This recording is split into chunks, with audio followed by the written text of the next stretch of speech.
Auzubillahiminesh-shaytanir-rajim. Bismillahir-rahmanir-rahim. Aziz Talaba, you are most welcome to my YouTube channel Exploring the World with M. Shahid.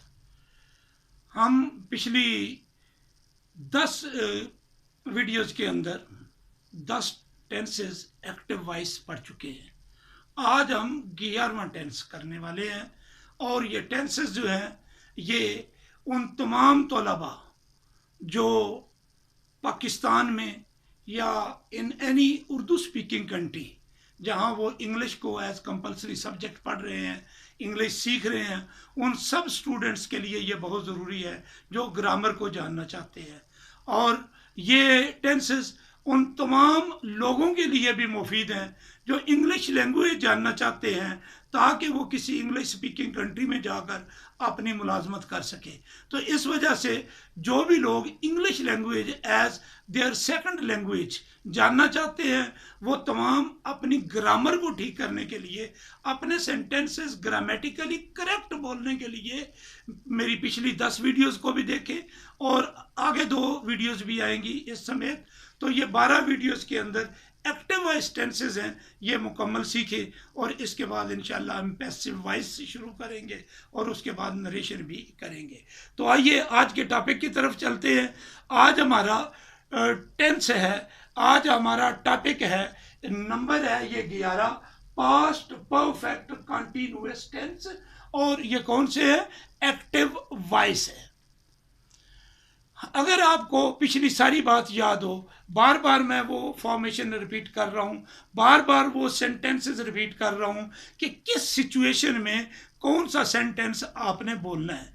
तो कल जो हमने जो previous video के अंदर या पिछली वीडियो के अंदर हमने पढ़ा प्रेजेंट परफेक्ट कंटिन्यूअस टेंस, उसमें हमने एक बात कही कि जो सिंपल कंटिन्यूअस टेंसेस हैं उनके सेंटेंस और कंटिन्यूअस परफेक्ट जो है वो दोनों एक ही जैसे हैं।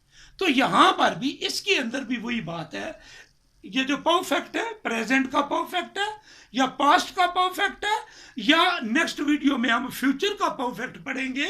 ये तीनों सेंटेंसेस, इन तीनों टेंसेस के अंदर जो उर्दू में सेंटेंस है वो और जो सिंपल कंटिन्यूअस टेंसेस हम पढ़ चुके हैं दोनों में अलामाती तौर पर कोई फर्क नहीं है, एक ही स्ट्रक्चर में है, एक ही तरह के हैं।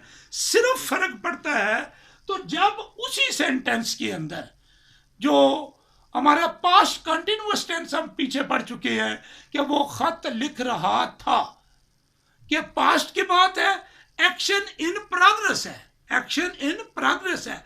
तो यहां पर भी पास्ट की बात करेंगे, आप गुजरी हुई वक्त की बात करेंगे, गुजरे हुए एक्शन की बात करेंगे और एक्शन को इन प्रोग्रेस शो करेंगे, कंटिन्यूटी में शो करेंगे कि उस लम्हे जो है वो काम जो है इन एक्शन होगा, यही बात शो करेंगे। लेकिन यहाँ एडिशन किस चीज़ की आ जाएगी? एडिशन हो जाएगी, इसके अंदर टाइम क्लॉज आएगी। और टाइम क्लॉज कल की अगर आप वीडियो फिर गौर से सुने, जो 10वीं वीडियो है प्रेजेंट परफेक्ट कंटिन्यूअस टेंस की, उसमें बड़ी डिटेल से बात बताई। मैं आज फिर रिपीट कर रहा हूं कि टाइम आपका 2 टाइप का होता है। एक पॉइंट ऑफ टाइम होता है, किसी खास पॉइंट से टाइम हम शुरू करते हैं, जैसे सुबह से, शाम से, यानी दिन के औकात जो है, महीनों से, जनवरी से, फरवरी से, फिर हफ्ते के दिनों से, जी मैं फ्राइडे से, मैं मंडे से, मैं संडे से ये काम कर रहा हूँ या कर रहा था इस टेंस के अंदर। तो ये पॉइंट ऑफ टाइम है।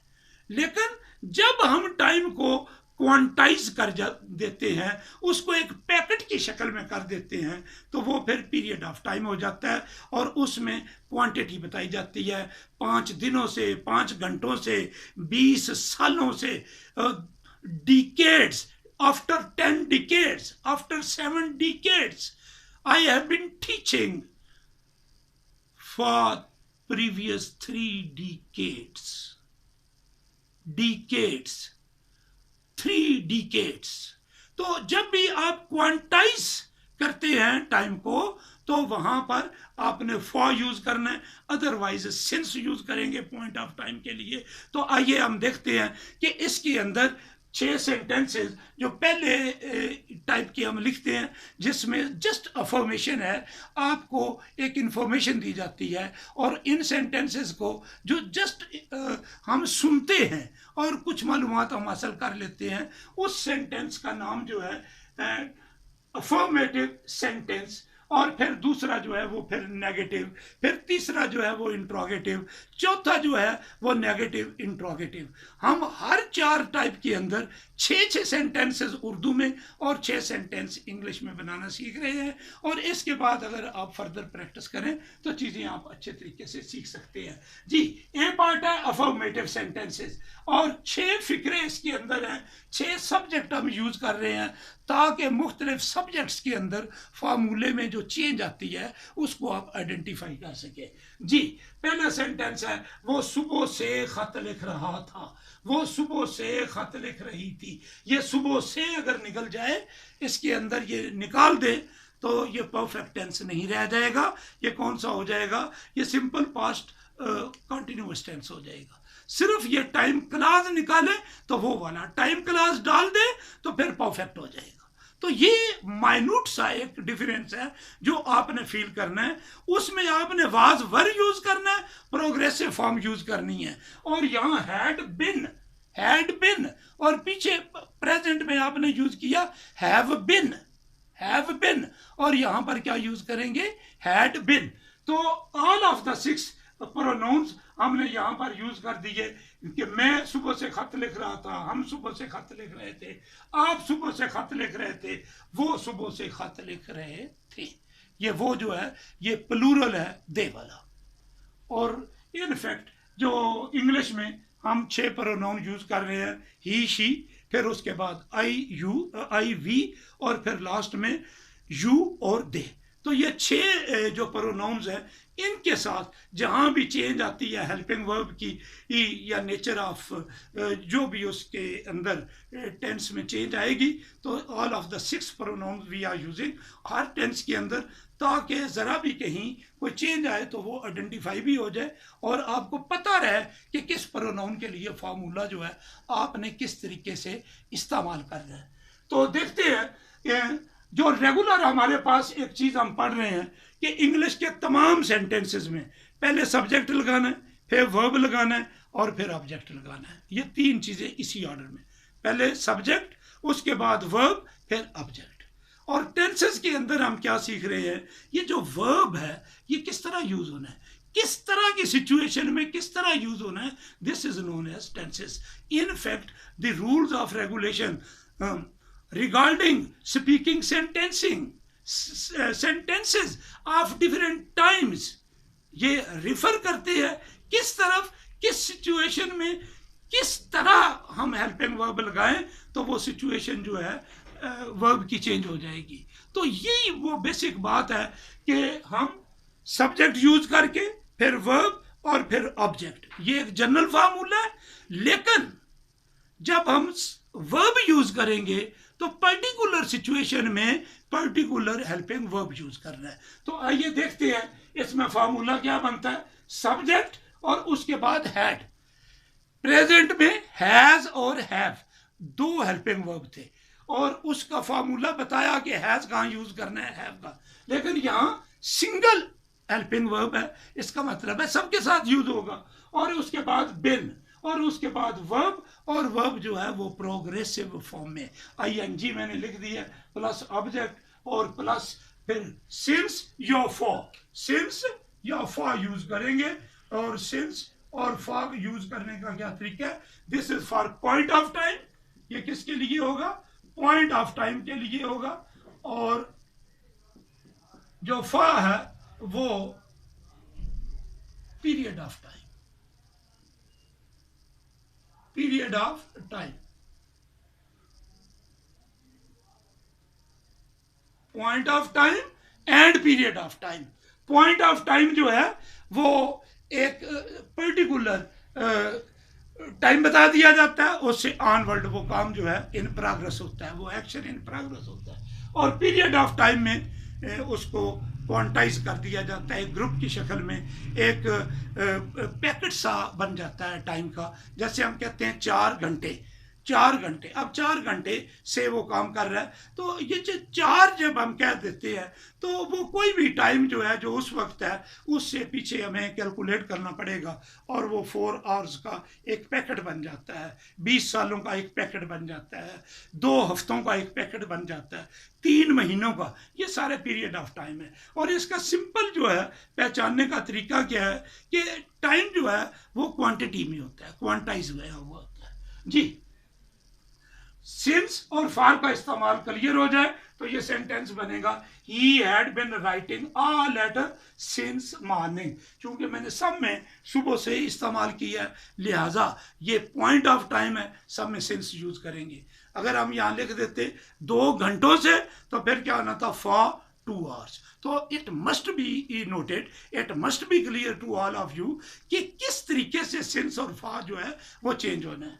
तो सारे जो हेल्पिंग वर्ब है, she had been, I had been, we had been, you had been and they had been, there will be no change. और सब में मैंने यहाँ सिंस यूज किया क्योंकि एक जैसा सेंटेंस है। तो इस तरीके से आपको अफर्मेटिव सेंटेंसेस जो बेसिक हैं, जहाँ से बात फिर आगे चलती है, ये जब क्लियर हो जाए, फार्मूला इसका क्लियर हो जाए, तो then we move to the B type of the sentences. और वो कौन से हैं? Negative sentences. Have you register with you? और पेन वगैरह है, लिख रहे हैं? लिखे।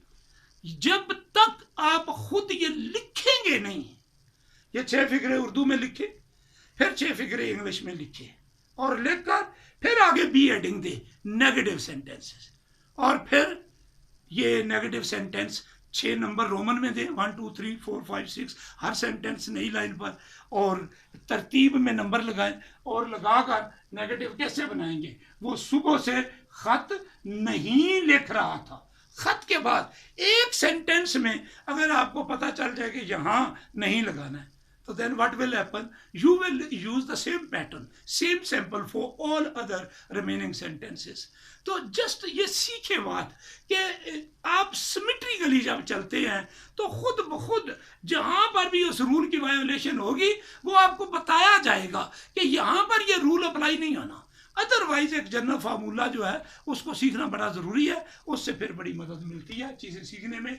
तो वो सुबह से ख़त नहीं लिख रहा था, सब में वो सुबह से ख़त के बाद नहीं आता, ये लगा देने हैं, 6 फिक्रे उर्दू में मुकम्मल कर लेने हैं।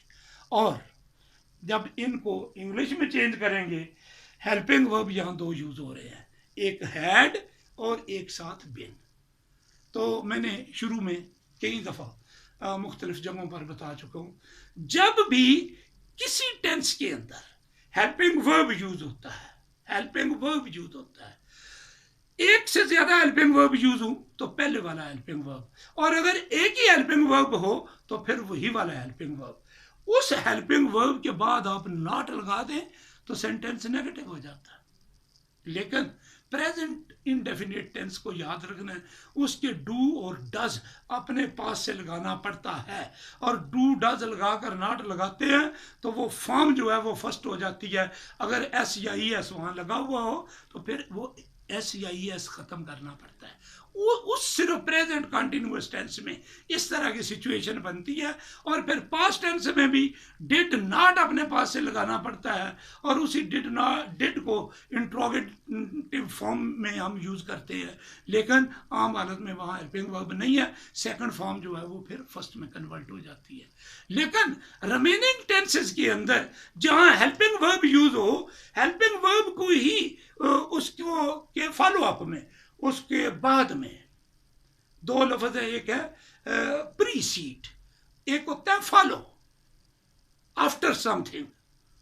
तो प्रीसीड होता है कोई चीज पहले लगाना, और सक्सेशन में बाद में, इसके फॉलो अप में बाद में चीजें लगाना। तो आपने क्या करना है, not preceding this helping verb, following this helping verb. He had not been writing a letter, so you will induct, you will add not here after had. He had not been.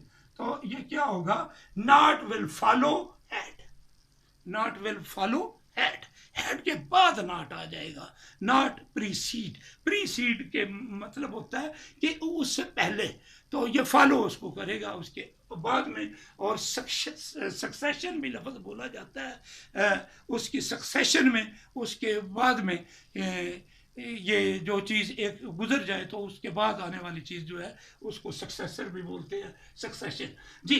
तो यहाँ पर he had not been writing a letter since morning, फिर she had not been, I had not been, we had not been, you had not been, and finally they had not been। तो इस तरीके से दो type के sentences आपके complete हो गया। और अब पहले हमने अफर्मेटिव लिखे, फिर हमने इंट्रोगेटिव नेगेटिव लिखे। अब थर्ड जो है सी पार्ट, अब हम लिखेंगे, हेडिंग ऊपर दे लेंगे सेंटर में, इंट्रोगेटिव सेंटेंसेस। इंट्रोगेटिव सेंटेंसेस कौन से होते हैं? जिसमें आपने इंटेरोगेशन करनी है, क्वेरी करनी है, क्वेश्चन करना है। इस तरह का सेंटेंस जब बोला जाता है, कोई आपसे बोलेगा यू हैव टू रिस्पॉन्ड, जब आप किसी से बोलेंगे तो other person has to respond. तो ये क्वेरी के लिए यूज करते हैं, और इस तरह के सेंटेंसेस को हम इंट्रोगेटिव सेंटेंस बोलते हैं। और ऐसे सेंटेंसेस के एंड में क्वेश्चन मार्क होता है। उर्दू में इंट्रोगेटिव सेंटेंस बनाने का बहुत सादा फिक्र है, बहुत सादा तरीका है, बहुत सादा सा मेथड है, जो हमें बताने की भी ज़रूरत नहीं होती धक्के से, चूँकि ऑटोमेटिकली खुदकार तरीके से अपनी ज़ुबान आती है। और wherever the people are there, Urdu speaking people in Pakistan or in our neighboring country or across the world, wherever the Urdu speaking people are there, they can understand what I am saying right now, कि अपनी जुबान के अंदर, उर्दू जुबान के अंदर शुरू में क्या लगा दें, क्या क्या ये काफ कुत्ते वाला जो है, ये लफ्ज लगा दे, सेंटेंस ऑटोमेटिकली जो है वो क्वेश्चन बन जाता है। तो यहां लगा दें आप, क्या वो सुबह से खत लिख रहा था, और एंड पर ये खुतमा फुल स्टॉप खत्म हो जाएगा और ये क्वेश्चन मार्क आ जाएगा। क्या वो सुबह से खत लिख रहा था, क्या वो सुबह से खत लिख रही थी, और इसी तरीके से all of the six. Are you doing with me? साथ साथ कर रहे हैं? होगा तब जब आपके पास रफ कॉपी है और लिखने का सामान है। अगर ये दोनों चीजें नहीं है तो I am sorry, you are just listening, you are just watching, and through listening and watching, what you are learning, what type of you are learning, what kind you are, and the how much you are learning, मैंने आपको बताया कि 10 to 15%, और बहुत ही अगर perception आपके लिए मैं पॉजिटिव कर लूँ, you are learning 20%, 15 to 20, not more than 20. But when you will do with your own hand, using your own mind, this learning, this achievement level shall shoot up high to the skies. और कहाँ तक पहुँच जाएगा? 80%, more than 80%. And if you are making little exercise, then you are approaching to the highest level, that is more than 90, more than 95, more than 99, 99.9 and even 100%. So make practice, अपने कलम से करें। तो पेन पेंसिल अपना खोलें और साथ साथ काम करें। और अब एडिंग दे लें आप, कौन सा इंट्रोगेटिव सेंटेंसेस, इंट्रोगेटिव सेंटेंसेस क्या लगाकर, और ये सारे सेंटेंस जो है कैसे करने हैं, क्या लगाएंगे, चेंज कैसे करना है, इसको मैं नॉट को यहाँ से ख़त्म करता हूँ। और ये हेल्पिंग वर्ब जो है ये सेंटेंस के शुरू में लेते हैं, और यहाँ आ जाएगा।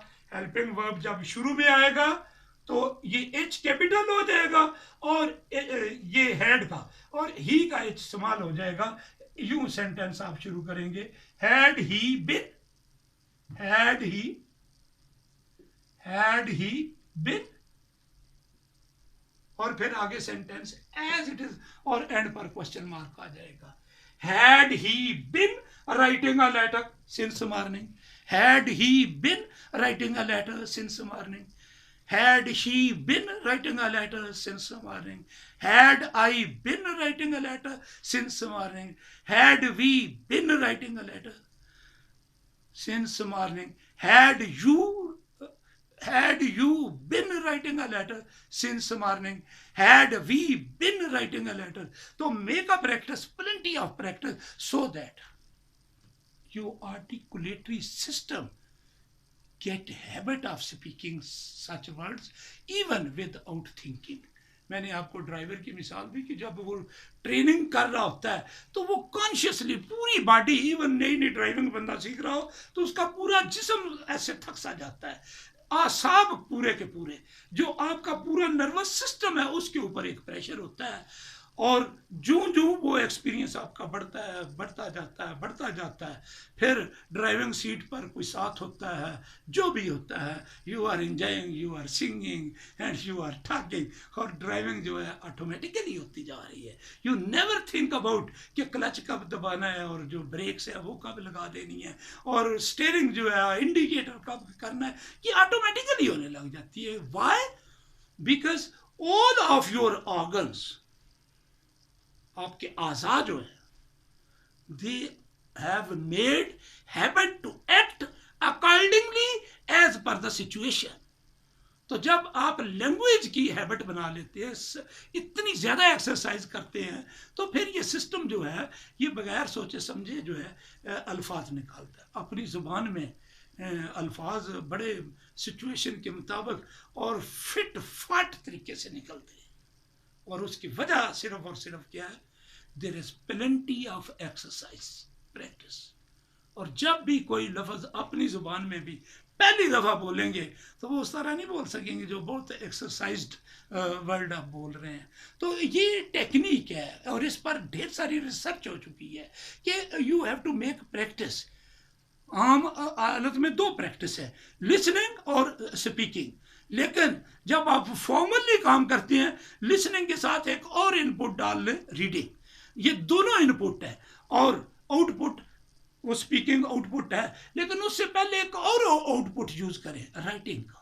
राइटिंग में आपके पास बहुत प्रोबेबिलिटी होती है, ऑप्शंस होती हैं, चॉइस होता है उसमें अमेंडमेंट का। लेकिन स्पीकिंग जो है, when you speak you have no choice to amend it, to edit it. Once you have uttered the sentence, तीर कमान से निकल गया, लफ्ज मुंह से निकल गया, that will never come back even if you wish. तो एक ही तरीके से आ सकता है सॉरी। तो सॉरी भी कहकर अगले के उस जख्म पर मरहम नहीं बांधी जा सकती जो उसने कर दी है, जो उसने बोल दी है। उसका जख्म इतना गहरा होता है कि सॉरी से भी काम चलता नहीं है। बट येट वी बिलीव कि माजरत कर ले, ये हमारा मजहब भी कहता है माजरत कर ले, क्योंकि इंसान कोई भी मुकम्मल नहीं है, इसी तरह सीखता है। तो स्पीकिंग जो है that is the last level of language.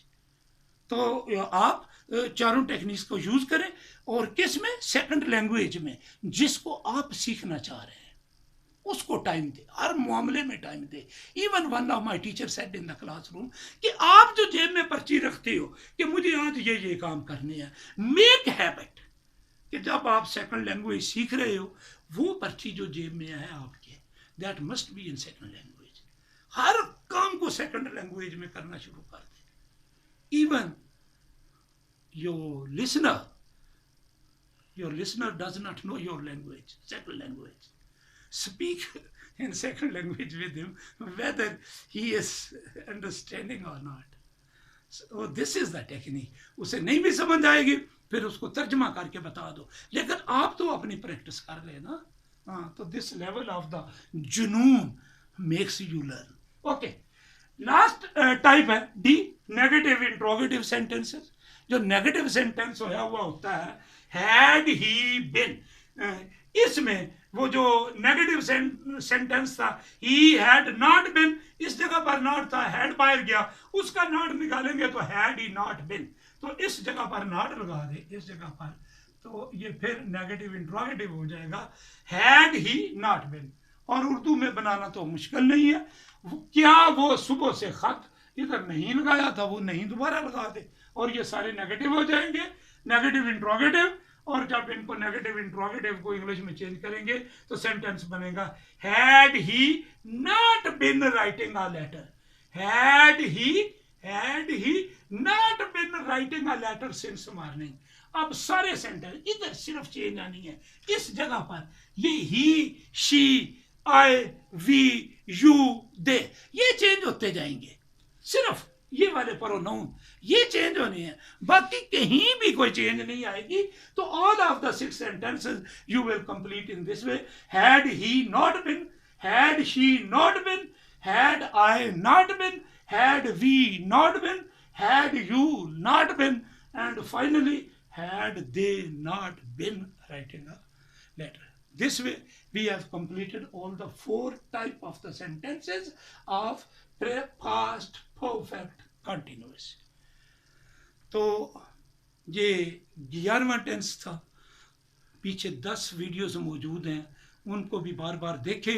और ये 11 मुकम्मल हो गए। नेक्स्ट वीडियो में एक्टिव वॉइस का हम आखिरी टेंस करेंगे, और वो कौन सा होगा? प्रेजेंट परफेक्ट, पास्ट परफेक्ट, और वो होगा फ्यूचर का परफेक्ट। तो इसके साथ ही इसको मैं क्लोज करता हूँ, लेकिन जाने से पहले आपसे एक दरख्वास्त ज़रूर करूँगा कि अभी तक अगर ये चैनल आपने सब्सक्राइब नहीं किया, काइंडली इसको फ़ौरन सब्सक्राइब करें। अगर पेरेंट्स मेरी ये बात सुन रहे हैं तो पेरेंट्स से मेरी गुजारिश है कि इसको फौरी तौर पर शेयर करें, लाइक भी करें, शेयर भी करें। किसके साथ? अपने बच्चों के साथ, फौरी तौर पर अपनी फैमिली के बच्चों के साथ, अपने दोस्त अहबाब के बच्चों के साथ इसको शेयर करें और उन सबको बताएं, ताकि ये सीखने का अमल जो है घर में बैठ कर के आपके बच्चों का जारी रह सके। और हम असातिज़ा किराम जो इस वक्त टीचिंग मार्च 2020 से 16 मार्च 2020 से तातल का शिकार है, इस सोर्स के ज़रिए हम उसको रिस्टोर कर सके। Thank you very much. अपना ख्याल रखिएगा, अपने घर वालों का ख्याल रखिएगा, घर में रहें और महफूज रहें। किस लिए? अपनी कीमती तरीन ज़िंदगी की हिफाजत के लिए, अपने लिए और अपने चाहने वालों के लिए। Thank you very much. अस्सलामु अलैकुम व रहमतुल्लाह।